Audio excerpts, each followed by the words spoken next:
If it had not been the Lord who was on our side, now may Israel say, if it had not been the Lord who is on our side, when men rose up against us, then they had swallowed us up quick, when their wrath was kindled against us. Some of you don't really understand the reason behind President Trump's recent intervention in the Christian genocide happening in Nigeria. Many people saw the headline, but very few know the deeper reason why the United States and the world are finally stepping in. Let's start from the beginning. Over the last decade, America has been Nigeria's biggest international security partner. Washington has supplied drones, bomb kits, fighter jet upgrades, and intelligence worth billions of dollars. The idea was simple: help Nigeria defeat Boko Haram and its offshoot, ISWAP. Just this year, the US approved another $346 million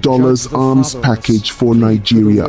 Precision bombs, missiles, and targeting systems meant to strengthen the Air Force. Before that, there was the sale of 12 Super Tucano aircraft worth $500 million delivered under the Trump administration. Add that to years of counterterrorism training, logistics support, and humanitarian funding. On paper, Nigeria should by now have one of the most battle-ready armies in Africa.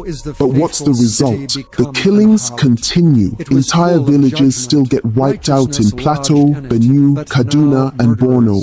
Churches are attacked almost every week. Children are abducted from schools. Farmers can't go to their fields. Soldiers keep dying in ambushes, sometimes because they run out of ammunition. So America is asking the same question many Nigerians have been asking quietly for years. Where is all the money going? Because the United States tracks every dollar it spends. It knows when weapons are delivered, when training is done, and when things don't add up. Intelligence reports show that despite billions invested, Nigeria's security forces remain under-equipped, under-motivated, and deeply compromised. And that's the root of America's frustration.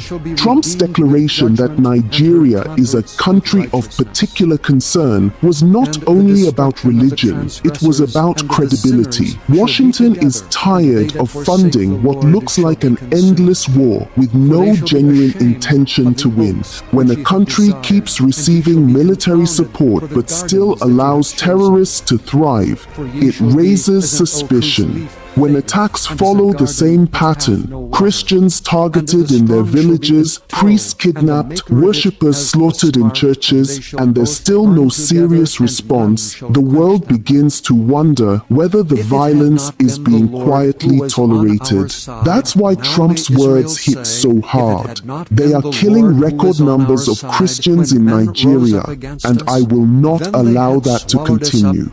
Those weren't diplomatic words. They were words of anger, frustration from a government that's been watching Nigeria repeat the same cycle for over a decade. And now, America isn't alone. The Canadian Parliament has discussed the killings. British lawmakers have questioned why Nigeria still receives military aid. The European Union has called for independent investigations into attacks that Nigerian authorities call herder-farmer clashes. But let's be honest, how many times can something happen before we stop calling it coincidence? When the victims are repeatedly Christian villagers, burned churches, murdered priests, the pattern speaks for itself. The tragedy here is that Nigeria's leaders still act as though these warnings are insults instead of wake-up calls. The official response to every global concern is always the same. They don't understand our security complexities, but the world understands enough to see the truth. The same corruption that destroyed the economy has infected the military.